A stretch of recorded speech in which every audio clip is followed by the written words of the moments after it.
Right, here we go. The New York Knicks have made it official with assistant coach Kenny Payne, who is also the associate head coach of the Kentucky Wildcats. On tonight's episode, we're going to talk to Kentucky insider Jack Pilgrim all about Kenny Payne and most importantly, what he's going to bring to this Knicks program. So let's get right into it. Salute to Knicks Nation once again. Hit that thumbs up button for you boys. CP from KnicksFanTV in the building here, and special guest once again, Jack Pilgrim from Kentucky Sports Radio. Jack, how you feeling, man?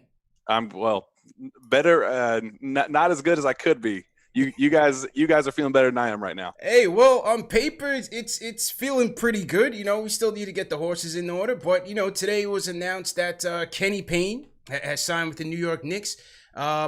Rumored to be a $1.5 million deal, and from what you were saying, a lot of the Wildcat faithful were not happy to lose Kenny. So give us the lowdown, man. What did Kenny Payne bring to the Kentucky program? Well, I mean, it's more of what he didn't bring to the program. I mean, we're talking. When you hire when you have an associate head coach, just a high profile assistant like Kenny Payne, and at other schools, a guy in his role, usually you get a dominant recruiter, you get a dominant X's and O's guy. But what he was able to do is be elite at both and bring, you go down his list of achievements in terms of just high profile recruits that he brought into the program. I mean, I think over the course of his time at Lexington, I think he brought in like 14 5-stars, and I think like 9 of those were top 10, top 15 level guys. So he's able to not only go out and get guys on the recruiting trail, but when he actually gets them to Lexington, if they don't pan out, you get a Nick Richards situation, something like that, where they don't pan out year one. He's one of those guys that can kind of take you in and kind of build you up into an NBA level, NBA caliber type guy. So he not only has a development X's and O's, that side of it, but he's also just one of the best recruiters in the game. So UK lost out on two of their most dynamic assets to the program in one with Kenny Payne. John Calipari, the head coach of Kentucky Wildcats, called Kenny vital to the program, a vital component to the program. 10 years on the job there at Kentucky and was making a pretty good bag, man. $900K as the associate head coach. So, Jim Dolan had to cut the check to pry him away from such a top program. But, let's go to the development piece, because this is where I believe, Kenny's going to come in here and really make an impact on the team. So many former Kentucky big men, from Anthony Davis to Karl Anthony Towns. You have PJ Washington, Bam Adebayo, swear by this guy and his development techniques. Can you talk a little bit about that? Like how he worked with the Kentucky bigs? Well, a lot of people think that people think that Anthony Davis was the Anthony Davis of now back when he got to Kentucky. I mean, when he got there, he was a lanky 6'10". I mean, he boosted up in the recruiting rankings to number one, but that was based off potential, not what he currently was at that given moment. So guys like Anthony Davis, they came in, and yes, by the end of the year, I mean, you could argue that Anthony Davis is one of the best players to ever come through the Kentucky basketball program. Arguably the best single season in Kentucky basketball history. Some would even argue college basketball history. But what he was able to do from day one, getting him on campus, put him in the weight room, saying, you are excellent at this, but we're not going to focus on what you bring to the table currently. Let's focus on those outside skill sets to maximize who you are as a person and make you reach that potential that those recruiting rankings, had you put at number one there. So you get guys like that, but you also look, I mean, I think this past year with Nick Richards is the best example of why Kenny Payne is a perfect fit for the New York Knicks.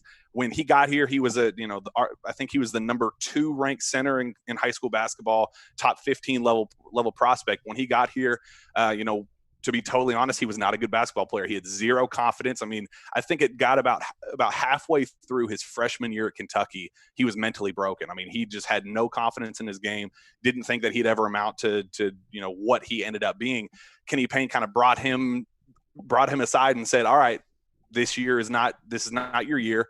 We're going to keep working at this. We're going to keep working at this. Brought him in the lab and, just spent nonstop time with him. And then by year 2, he was consistent, but confidence still wasn't there yet entirely, still hadn't broken through to kind of reach that potential. And then, to start his junior year, I mean, it's just like something clicked for him. Kenny Payne was instrumental in getting him like a mental health services, sports psychologist, that type of stuff to kind of help him click upstairs to match what his physical talents were. And then I think midway through the year, Nick Richards started looking like an SEC player of the year, at least all SEC type guy. And when his confidence was at his highest, Kenny Payne would tell us in the media interviews and be like, he's not there yet. He's not there yet. I'm not going to let him settle. I promise you, we haven't gotten this far to let him settle and not reach the potential that I know he can be. He even at an all SEC, defensive player of the year type guy, Kenny Payne still saw more in him. And that's what separates him from everybody else in the country. Most coaches would see, oh, he's an all SEC type guy, check the box, we can go focus on other guys. He looked at Nick Richards and said, I know what you can be, not just this year at Kentucky, but 10, 15 years down the road in the NBA, and kept working at it, kept refining his game and trying to make him the most complete player as possible on both ends of the floor. And that success story is just exactly why Kenny Payne is such a valuable asset at Kentucky and why he's going to be such a valuable asset in New York.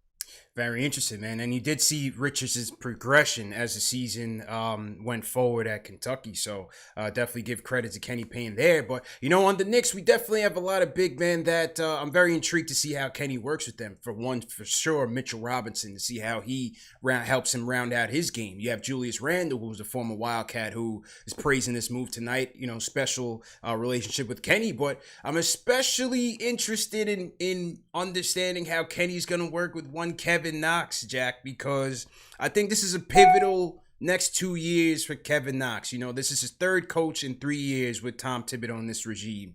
It's his birthday today, and coincidentally, the Knicks made the announcement on Kenny Payne, and Kevin Knox was pretty happy about that. Talk a little bit about how he worked with Knox back in the Kentucky days, and what do you think he'll do for him at the next level?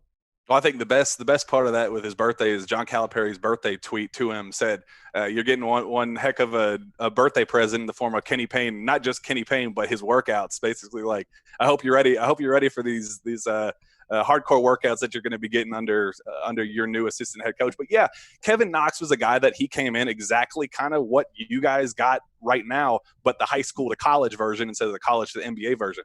Very rare. I think he was the youngest player in college basketball from day one.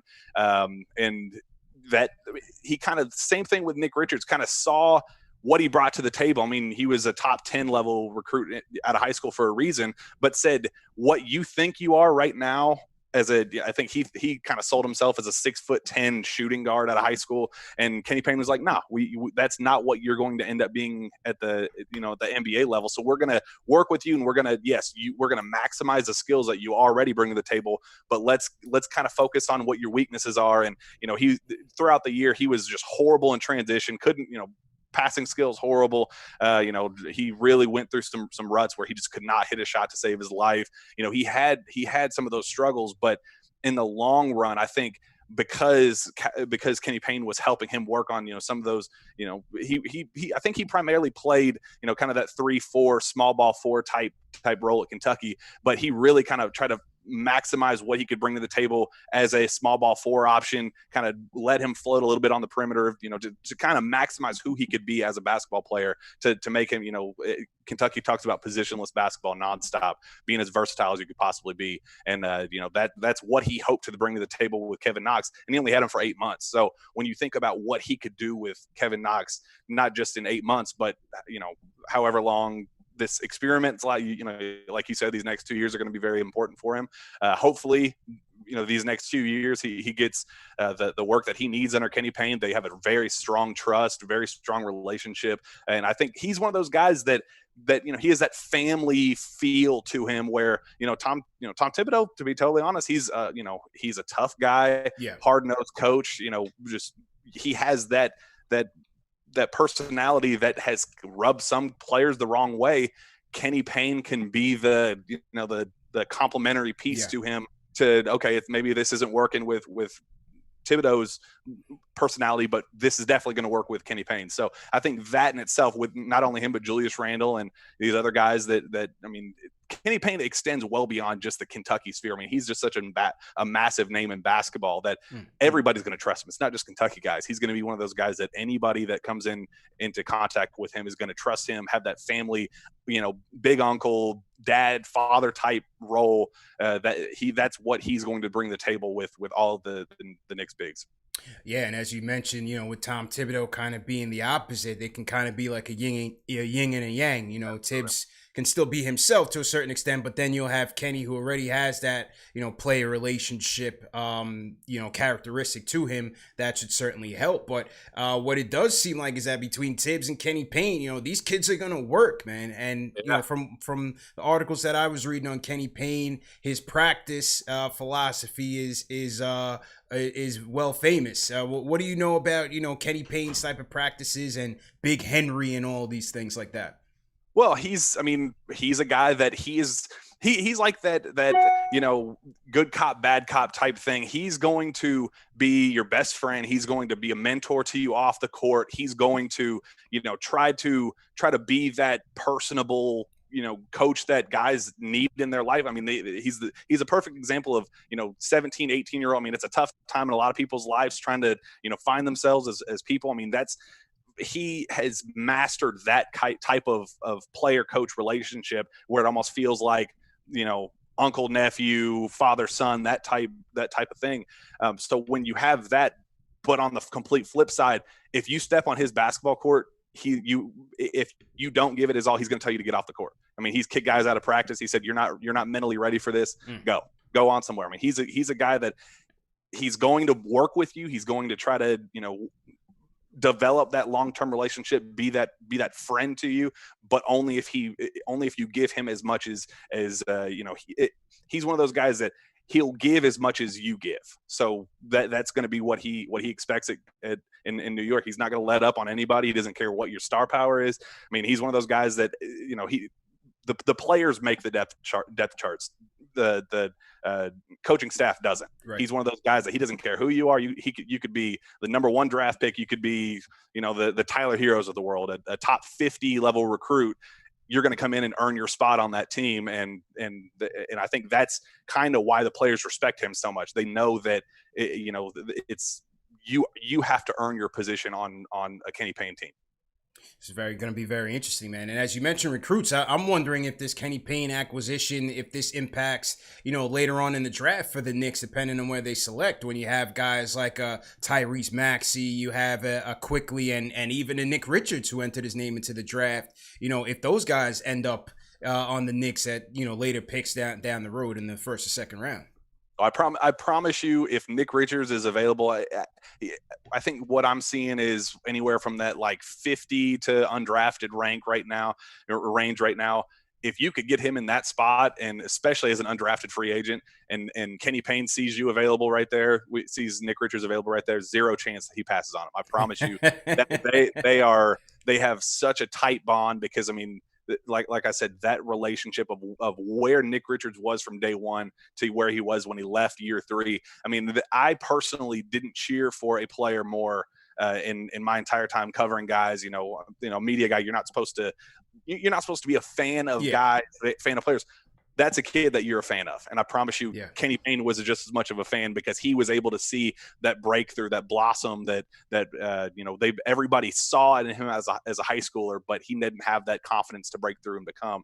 And Kenny Payne was a big part of that. So I'm telling you, if Nick Richards is available, that's going to be a perfect fit for New York. And I think when you think about it, we actually at KSR kind of stumbled upon I think when Jason Kidd was still in the running, or I guess there were some rumors that he was in contention, and if he was brought on, it would be potentially Kenny Payne as an assistant. I think they talked about Rod Strickland, a couple other guys that with Kentucky ties that obviously fell through. They went with Tibbs, and we actually kind of stumbled upon that information again, where they're like, no, at first we thought it was just Jason Kidd, but no, it's internally Tom Tibbs.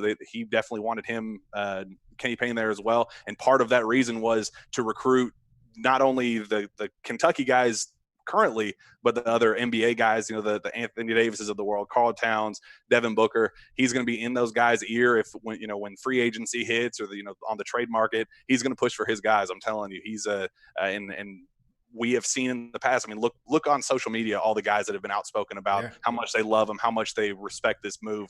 PJ Washington was one of them. He said, man, he is the reason I signed with Kentucky in the first place. When you have that established bond going back to college, I mean, look what, I'm a Celtics fan, unfortunately.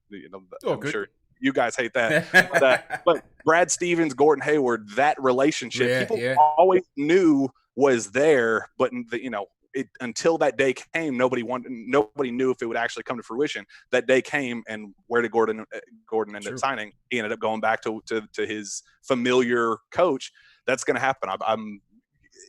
New York has kind of had this bad reputation of not being able to sign guys on the dotted line, the big headlining free agents, not able to get those big trade options. Kenny Payne is one of those guys that could be the deciding factor in Team A versus New York Knicks. Yeah. Well, hey, listen, certainly glad to hear. I mean, that's part of the game, right? You want to improve your team, and you want to get the best of the best. And certainly New York is used to that type of effort, but we want to see the development side of the house, improve. And so as much as he can do from a recruitment standpoint, I'm equally or if not more interested in how we can make some of these guys better, because we just need a developmental plan and a system in place to get the house in order, get these assets more valuable, so that when you do go out and make a trade, a blockbuster trade, or you do go out and get a player, it's not going to cost you your whole team. You can actually build with some of these guys, that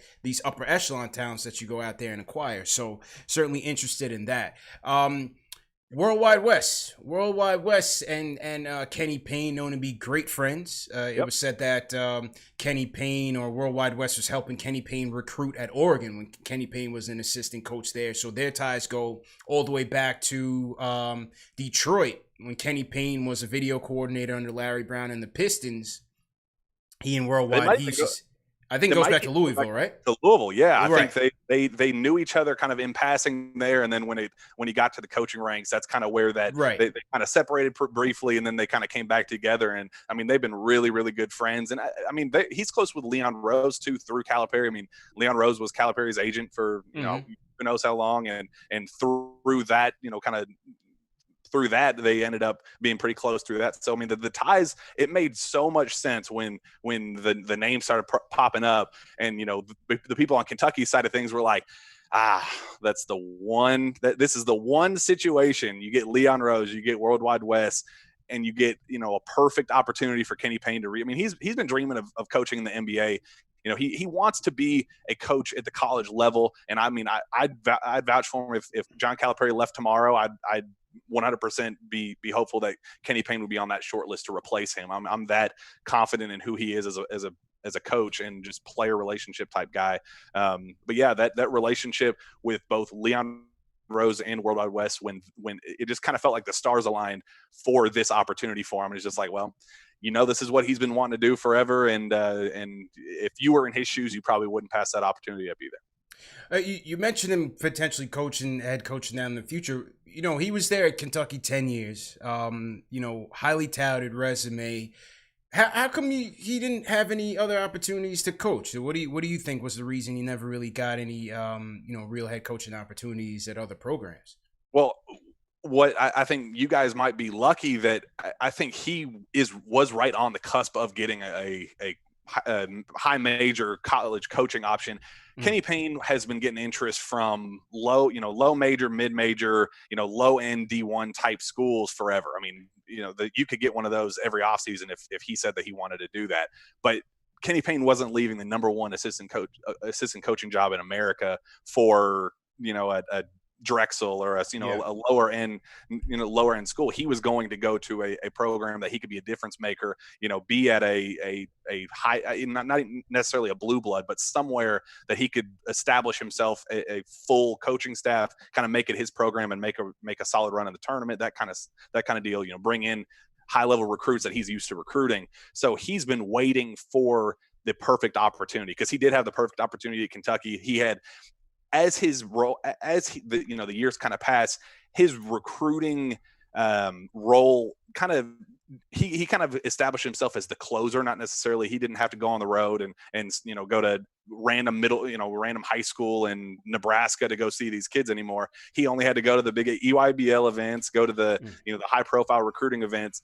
And then when the kids get on campus for official visits, that's when he was the closer on the team, while the other lower end assistants ended up being that. So he wasn't going to leave until it was the perfect opportunity, whether it be the NBA or the college ranks. And I completely think that he will, kind of groom himself in the NBA, kind of establish himself as a name. And if that perfect coaching opportunity, like at Kentucky, if John Calipari retires anytime soon, I guarantee you he'd be one of the first calls. But there's kind of a rough scenario with that as well, because when you get to the NBA, that recruiting, the grind work that comes with recruiting high school kids kind of slowly goes away. So everybody kind of says, oh yeah, I'm going to go up one to go down for a high major type job.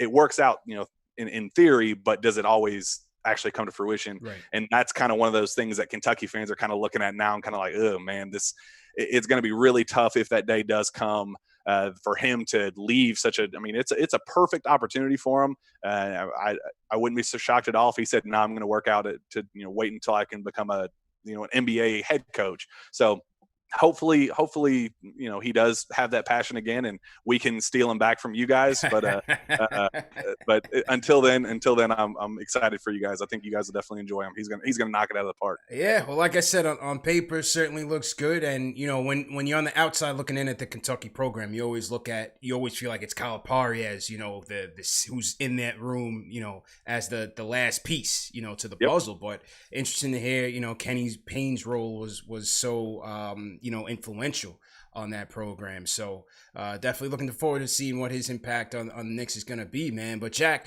I definitely appreciate you coming on and sharing some time. Second time on KnicksFanTV, man. So if we end up with one of these Kentucky recruits in the draft, we'll definitely bring you back on, man. But go ahead and let the people know where they can find you. You can reach out to me on Twitter at Jack Pilgrim KSR. You can read my articles on KentuckySportsRadio.com. I do a podcast, basketball recruiting specific. It's called the Sources Say podcast. And you can find that on any of the Apple Podcasts, Spotify, all that good stuff. You can find me pretty much anywhere. And yeah. All right, man. Jack Pilgrim. Jack, thanks again, man. Enjoy it, man. Thanks again for coming on. Thank you. I appreciate you. All right, man. Take it easy. All right, that was Jack Pilgrim checking in, giving us a couple minutes on the Kenny Payne hire. What do you guys think, man? What do you guys think? I mean, personally, listen, like I said, the sauce is being made. Still got to get the horses. Still got to get the horses. So let's see what happens. But what it seems to me is they're very serious about getting the development side of the house together. Yes, it's good that he has player relationships. Yes, he's good. It's great that, from Devin Booker to Towns to Anthony Davis and so on, those guys swear by him. It's great. Maybe that pays off down the road. Fine. But for right now, I'm interested in how he's going to make our players right now better and these incoming draft picks better. And from what these guys say, these ex-players from Kevin Knox to Julius Randle all on down, that's their guy. Kenny Payne is their guy. So another piece to Tom Thibodeau's bench. CP, the artist in the chat, says, does that mean we can get AD? I doubt it, but, I think AD's happy in LA, but you never know. The stranger things have happened. But what does it mean for Kevin Knox? This is it for Kev. I think these next 2 years for Kev is going to be pivotal. If Tibbs and Kenny Payne can't get the most out of him, I don't know who else will. So happy birthday, Kevin Knox. Kev's on board with it. He knows that Kenny's gonna put him to work. So let's see how that pans out for the Knicks. But like I said, I mean, $1.5 million is the rumored amount on the deal. And what that means is Dolan is once again telling you that the money's not an issue. There was speculation that it might be with them paying Fizdale, $22 million to sit at home. But for Dolan, he's going to cut that check if it means good things down the road. And $1.5 million for an assistant coach is a lot. So what does that mean for Mike Woodson? What does that mean for Mike Miller? We don't know. We heard a couple weeks ago that from Shams, of all people, that Woodson was gonna join the staff. Seems like Kenny's gonna be the top dog as far as the assistant coach. So what does that mean for Woodson?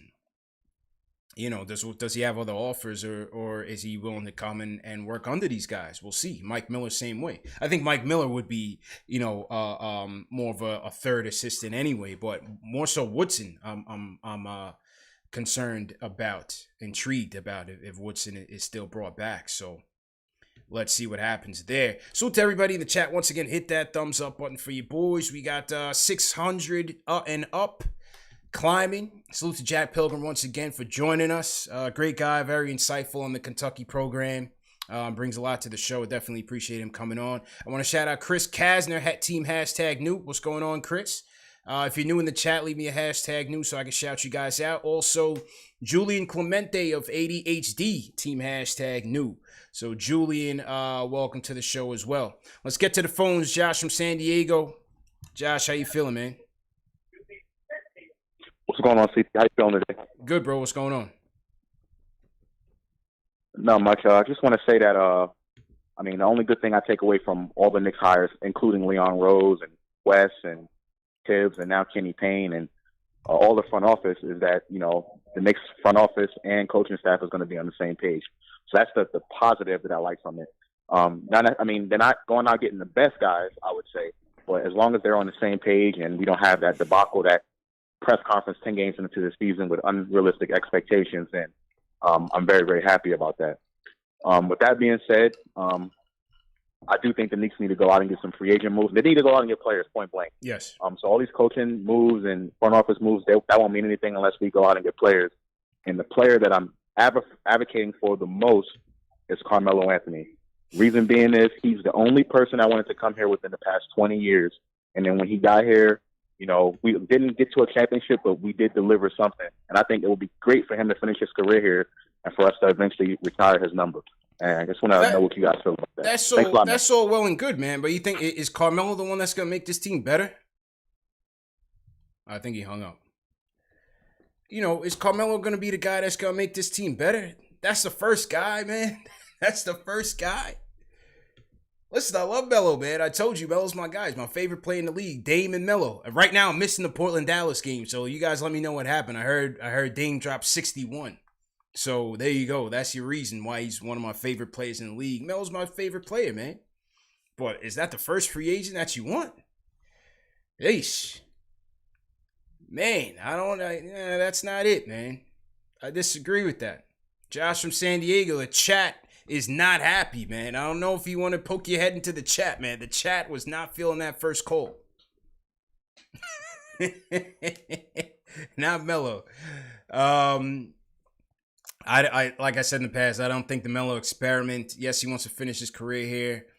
I'm happy. I'd be on board with that, but not right now. Melo still has a couple more years left. I would let that ship sail. In terms of the relationships, yes, I think, somebody else on Twitter had asked me if, he said that this kind of smells like cronyism. This smells a little too chummy when you have Worldwide West and Kenny Payne as great friends and Leon Rose and Tibbs and everybody's all friendly. And yeah, you could look at it that way. You could certainly look at it that way, especially when the Knicks are concerned.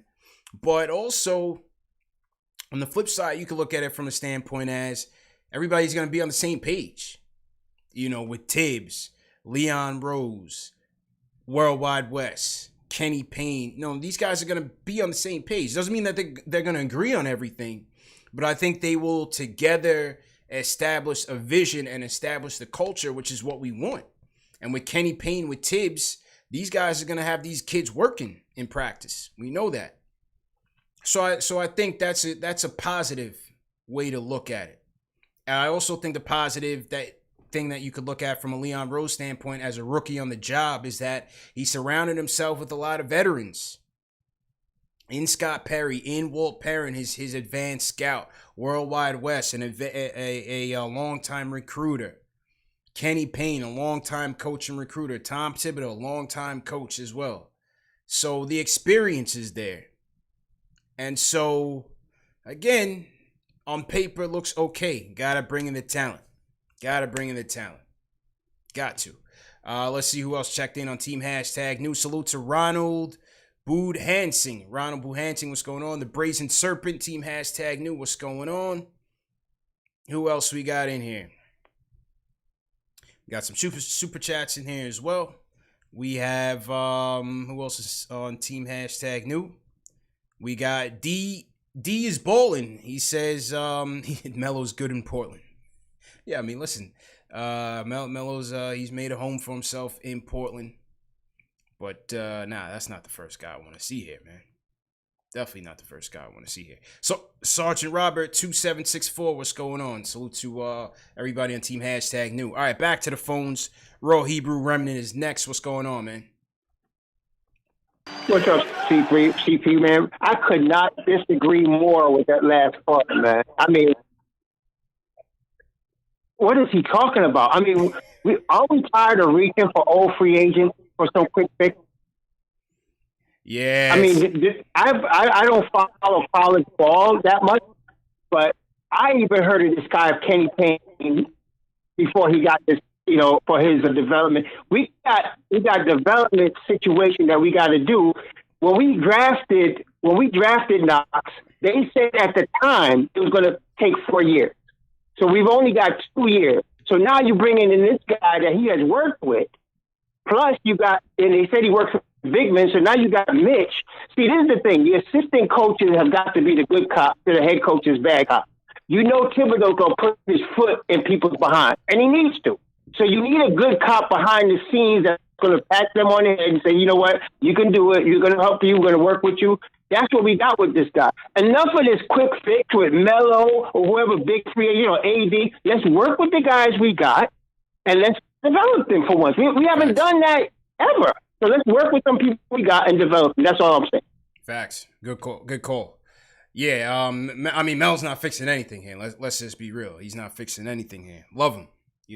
That's my guy. Very happy to see him playing meaningful basketball out there on Portland. That's my bubble team. That's my adopted bubble team, sleeper team that I'm going for all the way. Dame Dollars. How can you pass that up? But I agree with you on the good cop, bad cop thing, and I thought that's what Mike Woodson would have brought to the staff, and maybe he still will. We don't know if he's still going to be brought on, but from what it seems like Kenny Payne is going to be that guy. Kenny Payne is going to be that guy, players coach, but still driven, still strong, and still tough at the end of the day. And these guys are going to work. And from what you hear from Julius and Kev is that they're looking forward to it. So, can't say that Tibbs is gonna drive Kev to the ground, because it seems like Kev is on board, man. It seems like Kev is on board to put that work in. So, and happy birthday to Kev. It is Kev's birthday. Kev was out there bowling. Kev was out there bowling on his birthday, man. There's some video that leaked on Instagram. You saw Kev out there hooping with one Kevin Durant out in L.A. Kevin Durant, Spencer Dinwiddie, Kevin Knox were out there in L.A. bowling. So Kev's putting in work, man. It's his birthday, and he's hooping. So that should show you his commitment. I'm sure he's hearing all the Michael Porter Jr. talk, and he's not happy about that. So Kev's putting in work. That's all you can say. We'll hope for the best. Joshua Krizar, Team Hashtag New. What's going on, Joshua? How you feeling? He says draft LaMelo and Desmond Bane in the first round. Okay. That's where he's going. He's going guard heavy in the first round. Let's shout out the super chats that came in. Garchall Davis says, I can't wait to see him not only work with Knox, but also Mitch and Wooten. I'm wondering if they pick his brain when it comes to drafting this year.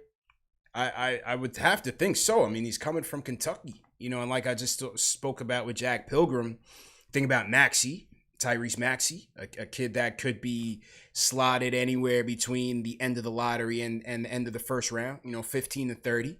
So that could be on the Knicks' radar. Never know.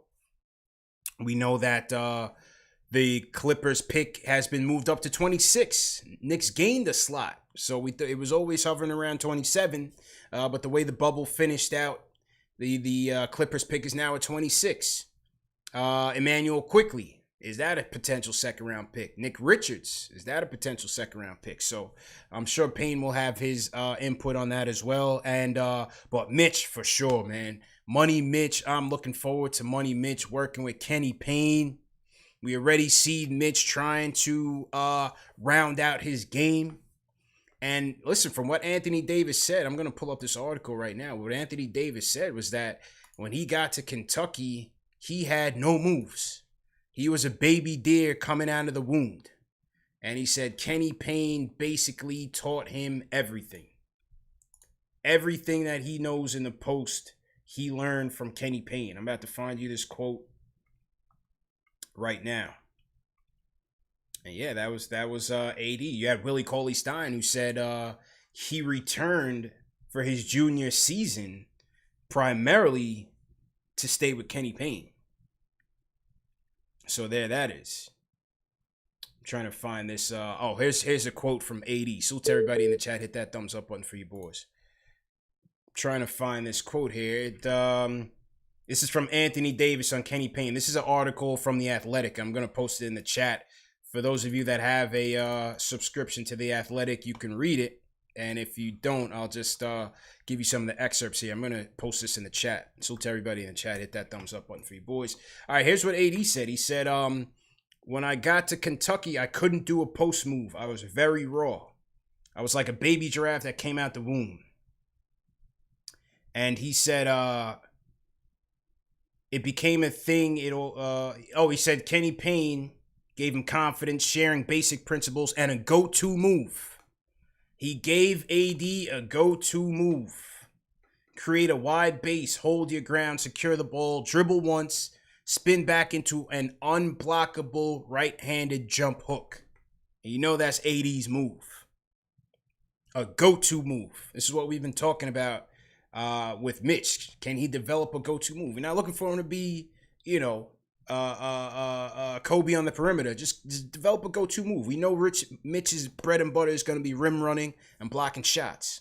But does he have a go-to move? Does he have a bailout move that will make him more of a force on the offensive end? You hear Willie Cauley-Stein. He says, Kenny's the backbone. He keeps it tight. Devin Booker, Kenny's a hidden gem in Kentucky basketball. When people talk about the program, maybe you don't hear about KP, but if you know, you know. That's Devin Booker. Now, will Kenny Payne be his future assistant coach in a couple years? Hey, maybe. Maybe, Hey, I'd love this. I mean, Devin Booker's playing out of his mind right now in the bubble. But the point is, you're not going to sit here and wish for a Booker. You're going to get the house in order first. We have 7 draft picks in the next 3 years. You have 3 picks this year. You have 3 picks next year. And you have another pick. You have your own pick coming up. Right? So, 7 first-round picks, 7 first-round picks. You have 3 this year. Or 2 this year, 2 next year. And then you have your first. So 7 overall and about 5 first-round picks. Right? You have the Dallas picks coming up 2021, 2022. You have a bevy of second-round picks as well. The point is, you got assets to play with. You have assets that you can draft, develop them, create a system like the Raptors have created, right? We all look at the Raptors as a model franchise. May not be one for one in what they do, but if you look at the Raptors, I mean, they trade DeMar DeRozan, didn't skip a beat. They lose Kawhi Leonard, didn't skip a beat because they have depth. And a lot of that depth came up through the Raptors 905 system. That is how you develop. And these guys are right in the thick of things, a contender still. How many teams can say that? They lost DeRozan, won the championship. They lost Leonard, still competing for a championship. Because they're developing guys, man. That's the model franchise right now. All right, back to the Super Chats. Julian Clemente of ADHD says, we finally get to tap into Kev's potential. He's a good slasher with a decent shot. He should be taking advantage of his physicality. We'll see if he does. We'll see if he does. I like Kev's shot. Slasher, he's got to get a little bit better at, but he certainly has that potential. We've seen it. We've seen the flashes, so see how that goes. Louis Luck says that's the point of having a Leon Rose and Worldwide West, using their connections to bring in good coaches. Do we get Tibbs and Payne otherwise? This is a good question. Maybe not. I think he would still get Tibbs because I think Tibbs was still trying to, I think this was still his dream job and he was still trying to get into coaching. So I think you still could have gotten Tibbs. Payne, probably not. I think Worldwide West got you Payne because remember, Payne was making $900,000 at Kentucky. You know, he was sitting pretty out there. So there was no reason for him to really leave. Raw Hebrew Remnant says no old free agents, no quick fixes. Thanks for the super chat. Brian Mella says, now that the draft is going to be virtual, Leon West is going to make sure we're going to get the first round pick, number 1 pick, LaMelo to NYC. We'll see, man. And Money Mark, appreciate the super chat, Money Mark. He says, Leon has built a credible staff. Excited for our youth and the future. Keep doing it, CP. Thanks, Money Mark. Yeah, listen, like I said, on paper, you know, can't argue with the staff that he's put together, man. You can't argue with it. Absolutely cannot argue with it. So let's see how it goes. Back to the phones. Ronnie Mack in the building. Ronnie, how you feeling, man? All's good. Good to hear you, man. Hot down here. Yeah, I could imagine, man. What's going on? Yeah, so I got a couple points I wanted to make. Mike Miller, where does he fit in all of this? Because I feel like he's getting a raw deal. Well, it doesn't seem like they finalized the whole bench. You know, you're still going to have about 3 or 4 guys on the bench. So I think Miller could still be in the running. Woodson, to me, is more interesting because of, you know, the profile that he carries as an assistant coach. So Woodson, to me, is the more interesting pick. But I think Miller, they could always bring along whenever they're ready to finalize the staff. Yeah. Because keep in mind, Miller is a Van Gundy guy, and to me, personality-wise, I'm not gonna lie. I think Woody is just there because he's popular. Everybody remembers the 2012-13, and he's a CAA guy. But I could see Mike Miller more matching Thibodeau's personality because he's from that Van Gundy way of doing things. They're in the gym all the time. They just worry about coaching and all of that.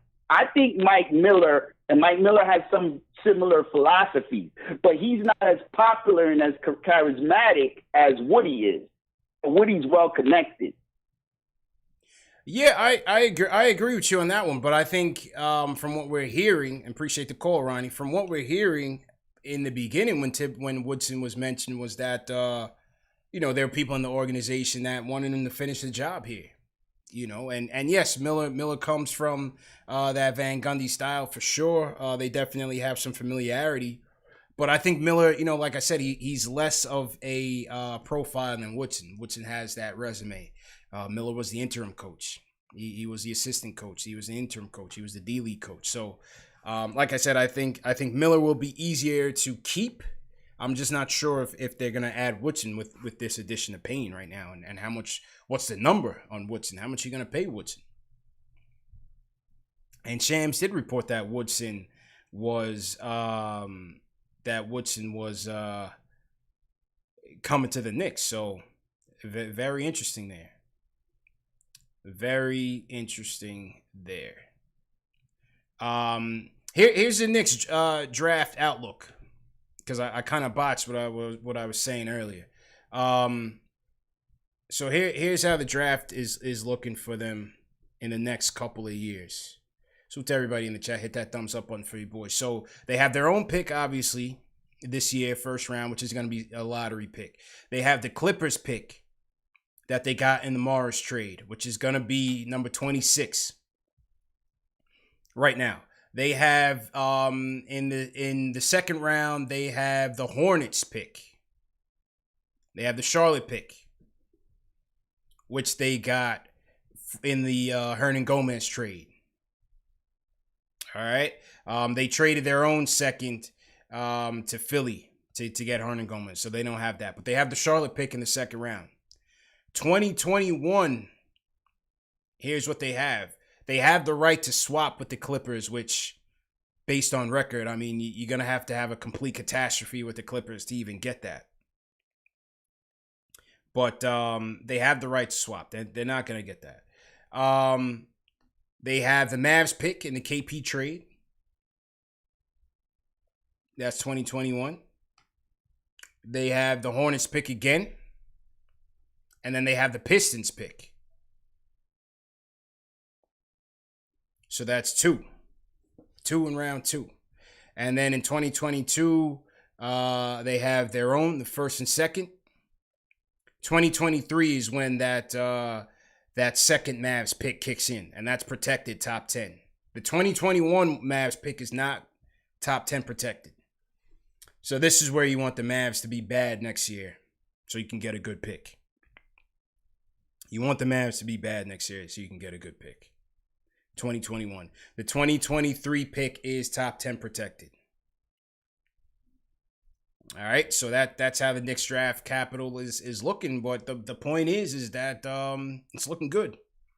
It's looking good. Like I said, you have 3 picks this year. 2 in the first round, 1 in the second round. 2021, you have let's say technically 2 picks because I'm not counting on that Clippers pick. All right, Knicks have the option to swap first round picks with the Clippers protected in the top 4.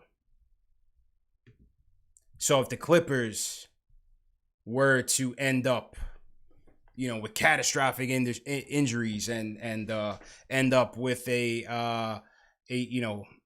top 4 protected. So if they get 5 through 14 in the lottery, it would go to the Knicks. But that's barring, like I said, a complete catastrophe.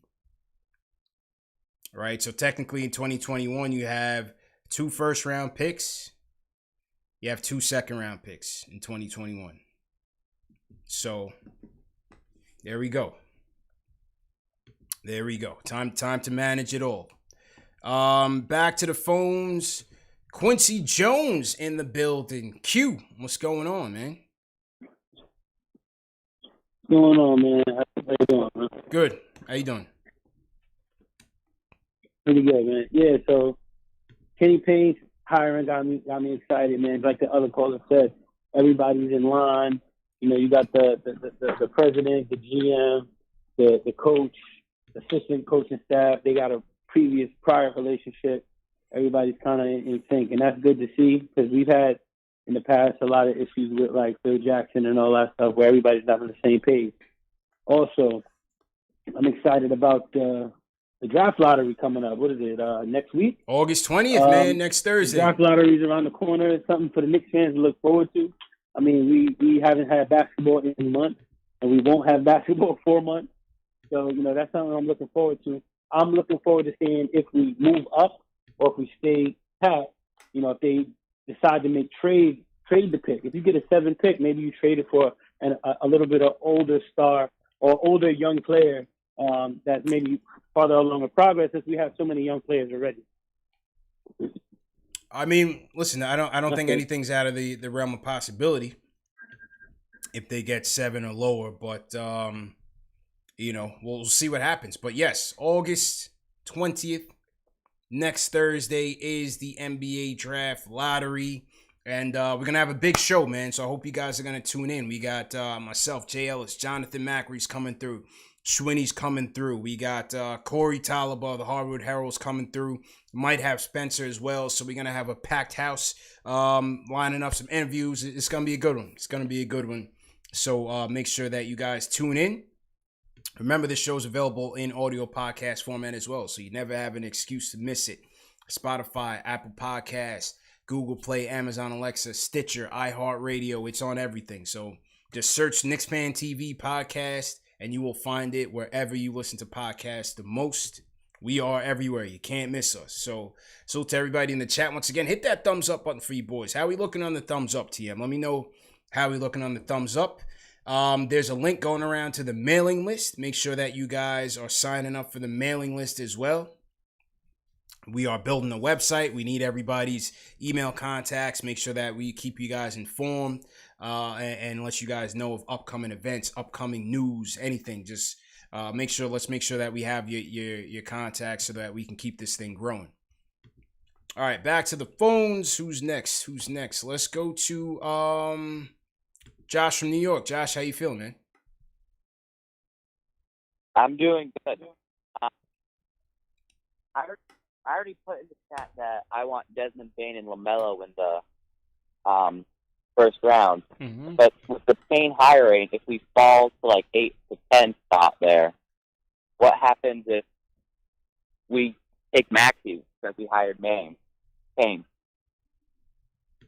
Yeah, I mean, if they like him that high, I don't know if he's going to go that high, but if they like him that high, then I guess they would take him. But it depends. There's a lot of guys at the 8 to 10 range. I don't think Maxey is certainly a bust. I mean, you can go Cole Anthony, you could go Vassell, you can go Okoro, you can go. I don't know where Halliburton is going to slot. Jay from Florida might get mad, but if Halliburton's there, he could potentially be an option. So I don't necessarily think that just because they have Payne that they'll definitely go Maxey. I'm just saying that he could be in play with Payne here. You know what I mean? He could be in play with Payne here, but you're gonna have a lot of options at that 8 to 10 range. Well, let's look at the lottery odds right now because it's a slim chance that they even get 10. Let's pull it up right now. Salute to everybody in the chat. Hit that thumbs up button for you boys. All right. Right now they have a roughly 9% chance to go 1 through 4. Gets a little bit better 1 through 4. 9% chance for number 1 pick. All right. Number 6, 8%. They have no shot at 5. The way the odds pan out, they have no shot at number 5. 7 and 8 is looking where the balls look like they're gonna land. 50% chance at 7 or 8. 50% chance. So, let's see how it goes. Let's see how it goes. But I mean, if you look at let's do a mock draft here. Let's see what the Tankathon has in store for us. They got us taking Halliburton at 6. But I mean, look at these guys. If you're at 7-8, like I said, you have Okoro. Okongwu, I don't think they would go with. You have Cole Anthony, you have Obi, you have Devin Vassell. Do they shoot for a Naismith or a Sadiq Bey if they get 8th? We'll see. Maybe they like a Maxey at that slot. I'm not sure. Time will tell. Or Kira Lewis at that slot. Time will tell. But, like I said, Obi, Cole, Vassell, Okoro, Naismith, Sadiq Bey. I think those guys could certainly be in the running. I like Maxey, though. I think Maxey will be okay at the next level. I like his moxie.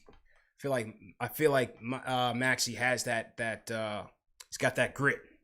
I like how he plays. Plays like a dog. Let's go down to ATL. Leroy in the building. Leroy, how you feeling, man? Hey, CP, how you doing? Strong Island. Yes, sir. How you doing, bro?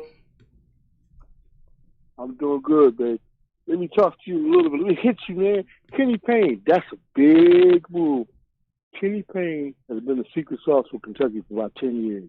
And he was not only the big man development coach, he was a skill coach for all Kentucky players. Calipari handled the X and O's, and Kenny handled all the skill development for guards and big men. How do I know that? My cousin Anthony Grant was assistant at Lee Donovan in Florida. His counterpart was Kenny Payne. They were boys, and they were close guys. And Kenny Payne and Anthony, Anthony just won Coach of the Year over in Dayton. They were supposed to get number 1 jobs in college ranks, but I don't know why Kenny didn't get it, because he was top of the line, and he's the guy that's been running all the skill development from Kentucky for quite a while. He really knows what he's doing, and I think that's a real sign that we're into player development, because it's the first time we've had a player developer who could get on the court with ball players and would develop them. The past assistant coaches we had, they didn't get on the court and work with any of the ball players, and that was a big problem with the young Knicks. Secondly, I think it's time for people to kind of take a different look at this structure that's going in place, because we could talk about ball players all day long, but in the NBA, if the ball players don't like the president, the GM, the coach, if they see confusion up there, they're not coming. This is the first time Dolan has allowed anybody to come in Leon Rose's spot and make change with people underneath. Prior to that, going back all the way back to before Phil Jackson got there, everybody that came in and sat in that chair, they couldn't mess with certain people. That's why Steve was there consistently. So I got to give Dolan some props for this. I think it's time for us to take a look at it because we can't attribute none of those people at top to anything in the past. So every time people talk about the past, the Knicks did this in the past, 2-3 years ago, that's not relevant to any of the group of people that's up there right now. And Perry's only got a short resume we talk about. I like the move. I like what they're doing. We do need the ball players, but this foundation looks good. Thanks, man. Appreciate You're doing a great job. Leroy, appreciate it, man. Always good to talk to you, man. Leroy's an OG, man. He brings that OG, that Long Island perspective. But I forgot his cousin was Anthony Grant. Great job at Dayton, Anthony Grant. And as Leroy said, Anthony Grant and Kenny Payne were running mates as well. So great job. Definitely a great job. I wonder why Kenny never got that opportunity to be a head coach. You know, like I said, his resume came off very clean. He did have he was sort of involved in that Zion scandal with Nike and Zion getting all the money, but they cleared him. He wasn't really involved, but they found some text messages between him and a Nike executive, basically talking to the executive about paying some of these AAU program coaches, and Kenny was asking him about that, and Kenny was basically saying, you know, don't get caught, basically, or stay out of trouble type of deal. But you ask Kenny, you ask the players at Kentucky, they feel like Kenny runs a tight and a clean ship. So, you know, it's amazing that he didn't get a D1 job. But like Jack Pilgrim said, you know, he wasn't going to take, you know, a slouch offer. So when you're at the top of the college basketball ranks, you can be and you're making so much money. He's probably making more than half of the head coaches in college basketball. You can certainly be picky with your options. So, and as Leroy said, he's a guy that can actually get on the court with the players, you know, and that was something that Thibodeau had mentioned in terms of being open to bringing on a development team, a separate development team from the coaching staff, is having guys that can actually get out there and play. So, again, it seems like we're getting the development side of the house in order. As Leroy said, is his leopard changing its spots? I don't know. We'll see. But like, you know, it's a new regime in there. This is Leon's ship right now. So we'll see how long Dolan can go without putting his hands on in the pot. A couple more calls. Let's go to Ice Water from Brooklyn. How you feeling, man? Hey, what's going on? How you doing? Yeah, I just wanted to say that I think the Kenny Payne hire is a pretty good hire. I'm more in favor of bringing back Mike Miller more than Mike Woodson. I never liked Mike Woodson as a coach. I didn't think that he was a good developer of talent. Where I think Kenny Payne is a pretty good developer of talent. As far as the draft goes, forget about the draft. You had a caller earlier talking about Melo. I actually agree with him. I think that you should bring Melo back. When you talk about culture and establishing a Knick culture, which is something that hasn't happened in decades, you know, to have a future Hall of Famer like Melo in the Knicks working with young players, I think that would be a good thing for the organization as well. You know, if they don't bring him back, that's fine, but I would advocate bringing him back. And just the last thing, real quick about the draft. If there's no NBA combine, this draft is a crapshoot. It really is. It really doesn't matter who you pick. If you're not able to really evaluate them and see what kind of player they are and see if they fit your system, and see them playing against, you know, other players out of a structured college environment, and running pro sets and stuff like that, I think it's really just a crapshoot. So that's all I got to say. Keep up the good work, man. I enjoy your show. Thanks a lot. Appreciate it, man. Appreciate it. Ice Water from Brooklyn. So he's on the Mellow train. And I got Josh is on the he's in the queue. Josh wants to come back and defend his point. So we're gonna let him get on and defend his point shortly.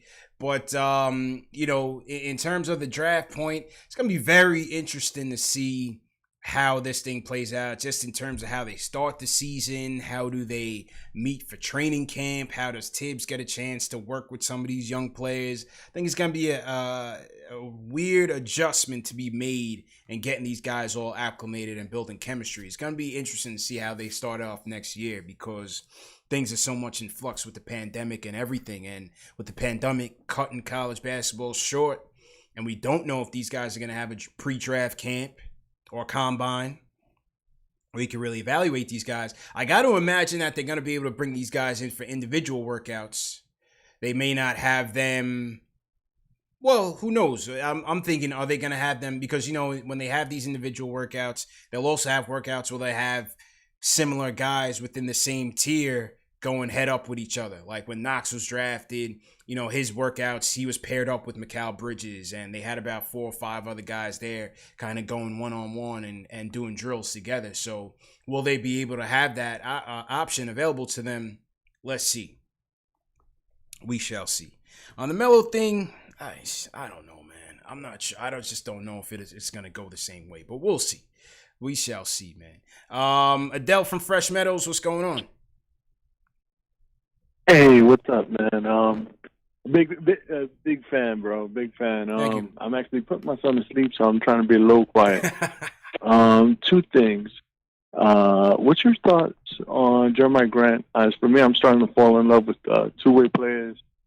I think we could use more of them. And that's 1. And 2, man, I forgot the second question.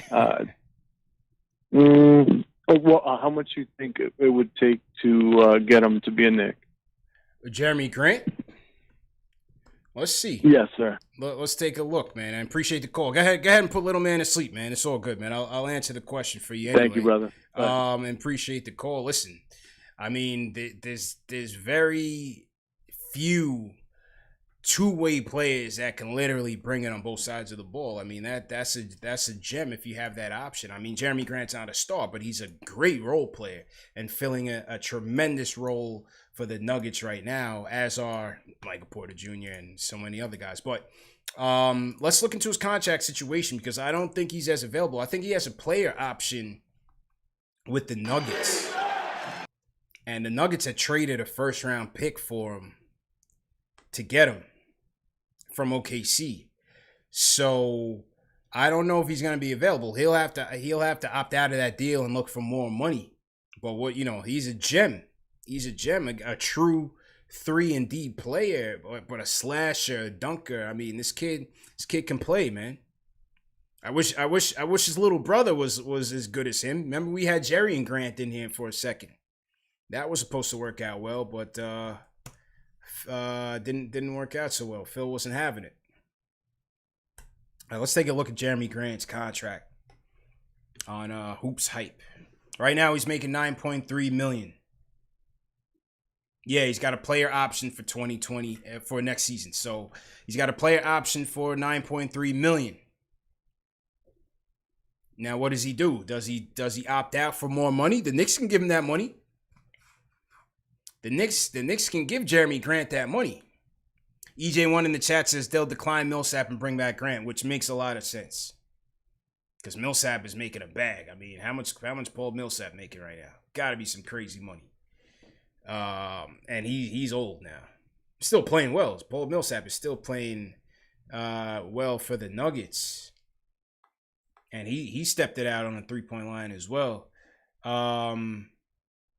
What's Paul Millsap's salary? But that's a good point. I think they let Millsap walk. They can easily keep Jeremy Grant. And then, you have Michael Porter Jr., you have Bol and controllable contracts. I would have to see where Gary Harris and Jamal Murray are on their contracts. Millsap is making $30 million, and he's gone. That's it. This is it for him. So, hey, there's plenty of money to share to spread around if Jeremy Grant wants a raise. So yeah, I don't think Jeremy's as likely. He was on my list. He was on my top 5 list. But you know, I don't think Jeremy Grant is as likely. Yeah, Millsap is 35. Millsap is 35. So he's up there, man. He's up there. Seems like Millsap been in the league for so long, man. JJ Hands TV, what's going on? Paul Millsap, 20th highest paid player in the league is Paul Millsap. Very interesting. So yeah, we'll see. All right, Josh, we're gonna give you another chance to defend yourself. Come on in and make your case for Melo, man. Go ahead, man. I was going on CP. I'm sorry about that. I didn't expect a follow-up question last time I called. But let me just clarify a few things. So the reason why I want to do the Carmelo Anthony thing is not for a quick fix. It's for us to have realistic expectations. Carmelo Anthony is the only player that wanted to come here within the last 20 years. And when he did come here, we as Knicks fans, we had unrealistic expectations and thought we were going to win a championship. Even though we didn't win a championship, we were relevant. We were in the playoffs, and we won 50. We had our best season in the past 20 years with Carmelo was here. He was our best player. That's number one. Number two, future Hall of Famer. You know, like I said, he had his best years here. Why not? We can easily bring him back on a one-on-one deal. He's only making $2.5 million right now. You telling me you don't want to pay him $5 million just to be a veteran presence in the locker room? And then on top of that, from a basketball standpoint, he can space the floor. What are we talking about? We need shooters, right? We need big men who can shoot. Carmelo Anthony is that guy. He's not going to be in the paint all the time. He's going to be away from the basket, clearing the lane for RJ and for whatever point guard we get, you know, to get to the lane and kick out. So it makes sense from all angles. And again, we're not trying to win a championship here. We're just trying to build culture. Melo does that. All right. Let me unpack this. Yes, he can. I get all that you're saying. He's a Hall of Famer, all of that. He deserves his due and everything. Listen, I love Melo. You preaching to the choir, man. He's my favorite player in the league. I just don't want to go down that route again. Right now. Not right now. Things are going well right now, man. Things are going well. We got a clean slate right now. My guy, Josh from San Diego. We're working with a clean deck. Except for Dolan. Dolan's the immovable object, right? But everything else is pretty much starting from scratch. The roster is young. I just don't see Melo having that same fit here that he's got going with Dame and CJ. Go with Dame and CJ and let them try to win a championship. Hopefully they win it in the bubble. You know, maybe they make some noise in the bubble. I'm not really trying to see that right now. I'm just telling you that straight up. I just don't trust it. I don't trust it. I don't trust the media handling it well. I don't trust the fans handling it well. And I just think it's going to be a distraction that we don't need right now. That's all I'm saying. You can't call me a Melo hater, bro. You can't call me Melo hater. I'm the biggest Melo fan that there is from the land. From Oak Hill, Syracuse, Denver, Knicks, everything. On down. So, you know, there's a lot of, put it this way, there's a lot of free agents that I want to see here first before I even look in that direction. That's all I'm saying. Like somebody said in the chat, it's a lose-lose situation. That's just how I see it. And there's other 90 seconds. There's other culture builders that we can bring here that will have the same impact. You know what I'm saying? Let's get Jay Boogie in here. Jay Boogie, how you feeling? Jay Boogie, tell me about, would you bring Melo back? Let me know. What do you think about it? Yo, what's going on? Well, hope everybody's doing good. But listen, I was going to talk about something totally different, you know what I'm saying, about the lottery and the draft pick. But let me explain something to y'all real quick, man. With the Melo thing, y'all missing the point, man. A lot of people, you know what I'm saying, they have a lot of doubt and disrespect for that man. That man has never done nothing wrong to nobody in the league. And he's great off the court. He's never been a bad locker room guy at all. Period, man. This man has been so blackballed in the league for what? Because of Phil Jackson? Yeah, The Phil did him man didn't dirty. even take time to show him how to play basketball like he did Michael Jordan and Kobe. Point blank, man. We owe this man a whole lot of respect, man. A lot of respect. I mean, just thinking about Melo, man, it just pisses me off because this guy was out of the league, man. Look, if you pay attention to what he's doing on the floor night in, night out for the Portland Trailblazers, you'll be like, yo, I wish he would have been playing like that with us. He couldn't play like that because he ain't had those type of ball players. See, ball players change ball players' games. The ball don't change a ball player. The ball remains the same, point blank. The man never had nobody on his team where he could go against dominant players. I'm begging for the Portland Trailblazers to play the Lakers in this first round so he can give it to his man Melo so Melo can give it to LeBron, leaving him off that banana boat, man. The man is playing great ball, man. But this ain't what I wanted to talk about. I'll call back on another time. But y'all got me aggravated about my man Melo, man. Give that man some respect, man. Man. Jay Boogie drops the mic. That wasn't even what he wanted to talk about, but he still made his point. And listen, my point is this, simple and plain. It's not about disrespecting Melo, at least from my perspective. I'm happy that he's back in the league. You're right. I think Phil did him absolutely dirty. I thought Phil's whole angle with trashing Melo in the papers or trashing Melo through Charlie Rosen and then trying to trade him, it was just that whole Phil thing just pissed me off. And I agree with you with that. I hated how D'Antoni did him dirty. I think not only that, I think James Harden, CP3 did him dirty because you can't have him leaving Houston like in that way without them signing off on it. So I think they had something to do with it as well.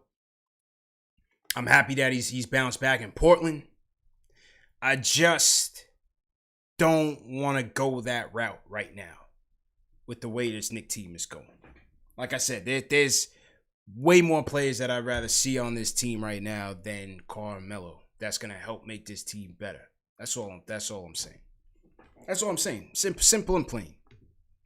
You know, he was blackballed. He had no reason to be, and Phil certainly had a role in that.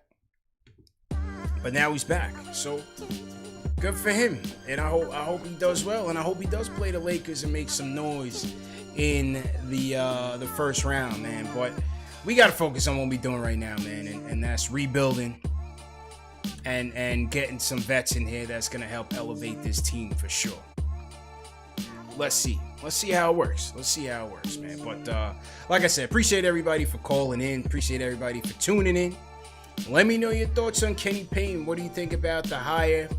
Leave a comment in the chat. Leave a comment in the replay when you're watching later on. Salute to everybody that tuned in. 800. We topped 800 once again. Hey, man, 800 people watching. Knicks haven't been playing since February. Appreciate it. Definitely appreciate all the love. Let me shout out some more super chats. Louis Luck says the Mavs will be bad next year. KP's gonna get jumped by some gypsies in Lafayette the offseason.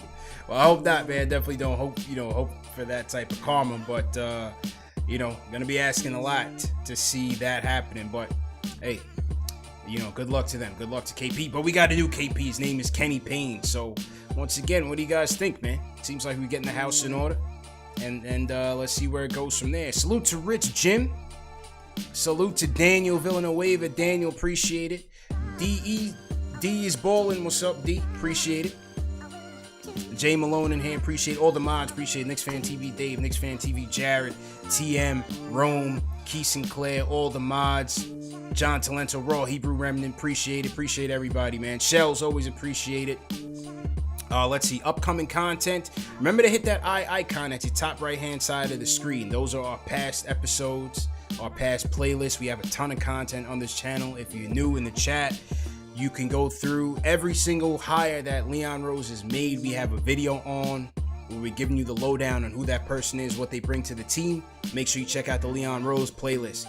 Check out the Jamal Crawford interview. Check out all of our special guest appearances. Jamal Crawford, Rasheed Wallace, Kenyon Martin, Raymond Felton, Charlie Ward, Chris Childs, Charles Oakley, Xavier McDaniel. Where else are you getting this? Where else are you getting this? That's why we tell you all the time, hit that thumbs up button for your boys. Share these videos. Facebook, Twitter, Instagram, doesn't matter. Share these videos let the people know this is the #1 show for the fans, by the fans, without a doubt. I got another interview that I got to edit, chop up, and I'll be releasing that this week. I spoke to Brandon Williams, the former assistant GM of the Sacramento Kings, and we talked a lot about player development and what you can expect from Leon Rose in his first season. So it was a very informative interview with Brandon Williams, the former assistant GM of the Kings. And next week, once again, the lottery live stream is going to be epic. Jay Ellis, CP, Jonathan Macri of Knicks Film School, Schwinney from Postin' and Toastin'. We got Corey Taliba, the Hardwood Herald, and maybe 1 or 2 more guests as well. It's going to be big. Looking forward to it. See you guys later on this week, man.